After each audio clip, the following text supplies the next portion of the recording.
Bismillahirrahmanirrahim. Assalamualaikum warahmatullahi wabarakatuh. Baik, pada kesempatan kali ini saya Alimul Ashar Al-Sikro akan memberikan sebuah video tentang layanan klasikal bidang belajar. Nah, pada layanan klasikal bidang belajar ini saya mengangkat tema atau topik yaitu mengoptimalisasi potensi diri dengan keluar dari zona nyaman. Baik, tapi sebelumnya, apakah teman-teman sekalian ini pernah memikirkan sebelum-sebelumnya apakah kita itu sudah mengoptimalkan atau belum sih potensi yang ada pada diri kita ini, khususnya dalam proses pembelajaran? Tapi sebelumnya, sebenarnya apa sih itu optimalisasi potensi diri? Nah, jadi optimalisasi potensi diri itu adalah dua hal yang berbeda atau dua hal kata yang berbeda ketika kita tinjau dari definisinya masing-masing. Yang pertama ada optimalisasi.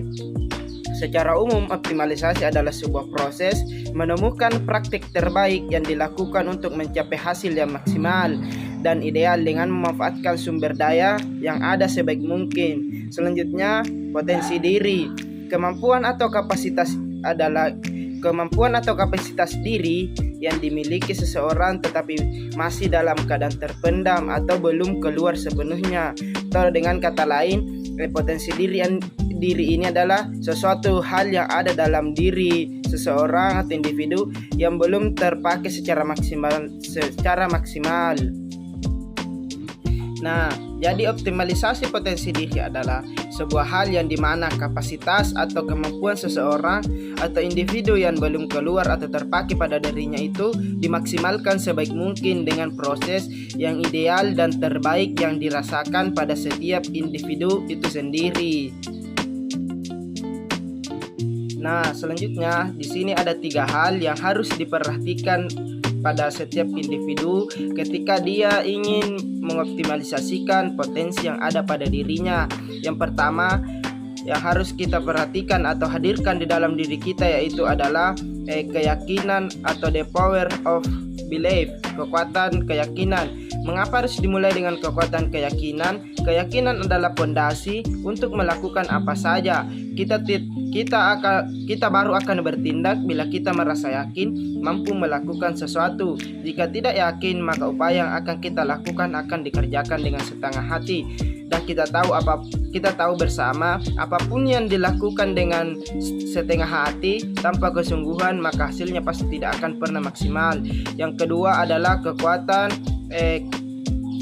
semangat atau the power of enthusiasm. Yang menjadi komponen atau bagian dari kekuatan semangat adalah konsistensi, persistensi, kegigihan atau whatever it takes.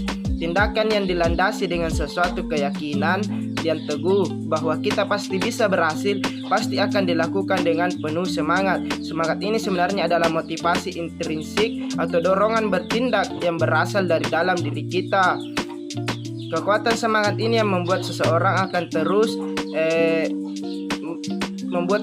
terus mencoba walaupun telah gagal berkali-kali. Kekuatan semangat ini yang mendasari peribahasa tidak ada yang namanya kegagalan. Selanjutnya terakhir ada kekuatan ketiga yaitu kekuatan fokus atau the power of focus. Fokus berarti kita hanya melakukan hal-hal yang memang berhubungan dengan target yang ingin kita capai. Pikiran kita menjadi sangat tajam, terpusat seperti sinar laser yang siap untuk menembus berbagai penghalang. Kita tidak akan membiarkan berbagai cobaan atau distraksi membuat pikiran atau kegiatan kita menyimpan dari tujuan semula. Saat kekuatan fokus bekerja, kita akan sangat memperhatikan hal-hal sedetail dalam upaya mencapai keberhasilan. Kekuatan fokus ini yang mendorong kita untuk menghasilkan masterpiece atau hasil yang maksimal. Nah, selanjutnya teman-teman, apakah teman-teman pernah merasa stres karena aktivitas rutin yang setiap hari atau merasa bosan dan jenuh dengan aktivitas yang itu saja dalam keseharian kita? Nah, jika teman-teman pernah merasa bosan, lelah, dan stres, atau bahkan jenuh dengan aktivitas yang monoton atau itu-itu saja, maka waktunya teman-teman untuk melangkah keluar dari yang namanya zona nyaman tersebut. Nah, terus saya mau bertanya lagi teman-teman, apakah itu zona nyaman atau apa yang dimaksud dengan zona nyaman itu? Nah, zona nyaman adalah keadaan nyaman dan aman dalam situasi kamu saat ini, baik di tempat kerja, tempat belajar, sekolah, bersama teman-teman, atau dalam kehidupan sehari-hari. Ketika kamu berada di zona nyaman, maka akan cenderung tidak terlalu tertarik untuk mencoba hal-hal yang baru atau mencapai lebih banyak hal yang di dalam zona tersebut. Nah, terus pertanyaannya, gimana sih cara keluar dari zona nyaman itu? Atau bagaimana caranya? Nah, teman-teman, selanjutnya saya akan membagikan tips atau cara keluar dari zona nyaman itu. Yang pertama, pikirkan apa yang membuat Anda takut. Pikirkan mengenai hal apa yang membuat Anda takut untuk keluar dari zona nyaman.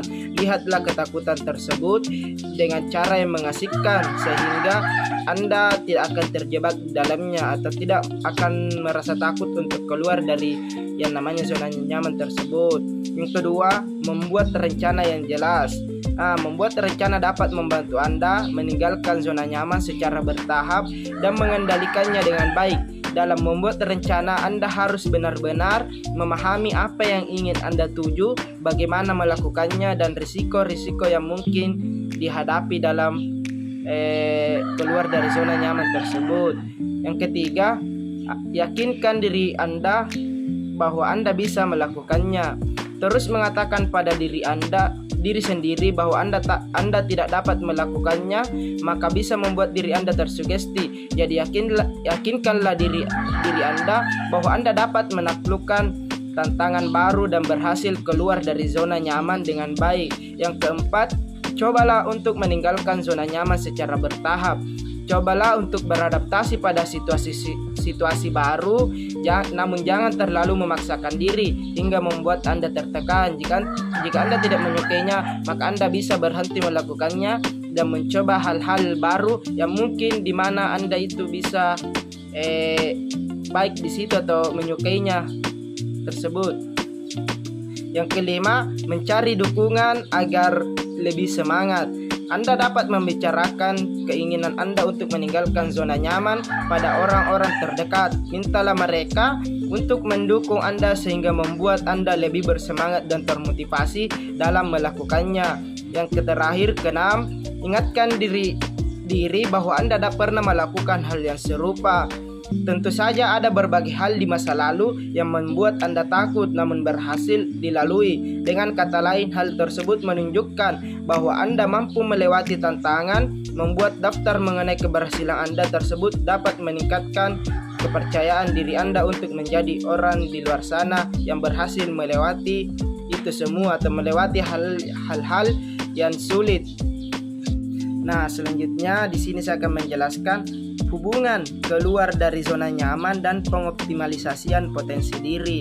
Pada umumnya, ketika seseorang berada pada comfortable zone atau zona nyaman ini, mereka tidak akan berkembang karena hanya akan terus merasa nyaman tanpa menemui sesuatu yang baru dan berputar di situ-situ saja atau berada pada keadaan itu saja. Itulah kenapa kita perlu keluar dari zona nyaman ini atau comfortable zone ini, agar kita mampu menemui sesuatu yang baru dan nantinya potensi yang ada dalam diri kita ini yang belum keluar dengan maksimal atau belum digunakan secara maksimal ini akan berkembang dan teroptimalisasi dengan baik dan ideal. Jadi kalau mau potensinya teroptimalisasi dengan baik atau teroptimalisasi dengan maksimal, jangan berada di zona nyaman, atau dengan kata lain, kita harus melangkah keluar dari zona nyaman tersebut. Nah, itulah tadi teman-teman penjelasan mengenai layanan klasikal bidang belajar dengan tema optimalisasi potensi diri dengan keluar dari zona nyaman. Nah, terakhir ada kutipan dari seorang orang terpandang di Amerika, yaitu Abraham Lincoln. Dia mengatakan, kau tidak akan tahu potensi dirimu jika tidak pernah memiliki keberanian untuk mencoba sesuatu. Itu tadi kutipan dari Abraham Lincoln. Mudah-mudahan bisa menjadi pedoman kita atau bisa menjadi landasan kita untuk melangkah lebih baik, untuk keluar dari zona nyaman dan menemukan potensi-potensi yang ada pada dalam diri kita yang belum teroptimalisasi secara baik. Cukup sekian video yang sempat saya berikan pada kesempatan kali ini. Kurang dan lebihnya mohon dimaafkan. Wassalamualaikum warahmatullahi wabarakatuh.